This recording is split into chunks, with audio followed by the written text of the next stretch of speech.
তো সকল ইনফরমেশন দেখার জন্য পুরোনো দিনের স্টোরিগুলো এর জন্য প্রথমে যাইতে হবে আমাদের ফেসবুক অপশন। উপরে যে 3 ডট মেনু থাকবে এখানে একটা ক্লিক করে দেওয়া হবে। এখানে ক্লিক করে দেওয়ার পরে যাইতে হবে গিয়ে সেটিংস অপশনে। সেটিংস অপশনে যাওয়ার পরে স্ক্রল ডাউন করতে হবে। স্ক্রল ডাউন করলে আমরা এখানে একটা লেখা দেখতে পাবো যে অ্যাক্টিভিটি লগ ইন, এই অপশনটাতে ক্লিক করে দিতে হবে। ওটাতে দেওয়ার পরে এরকম একটা ইন্টারফেস চলে আসবে। তো এইখানে দেখেন লেখা আছে হইবে স্টোরি অ্যাক্টিভিটিস, মানে স্টোরির সকল তথ্য।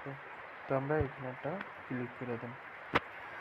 এখানে ক্লিক করে দেওয়ার পরে আমরা এইরকম একটা ইন্টারফেস চলে আসবে। তো এখানে আমাদের প্রথম অপশন এইটাতে আমরা ক্লিক করে দেব। ওটাতে দেওয়ার পরেই এই যে স্টোরি উপরে এইখানে ক্লিক করে দেওয়ার সাথে সাথে আমরা আমাদের সকল তারিখ অনুযায়ী যে যে স্টোরি দিয়েছি সেগুলো দেখতে পাবো।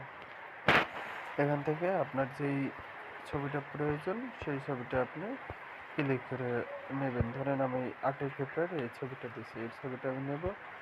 এখানে ডাউনলোড অপশনে গিয়ে আমি সেভ দিয়ে দেব, তাহলে আমার ছবিটা সেভ হয়ে যাবে।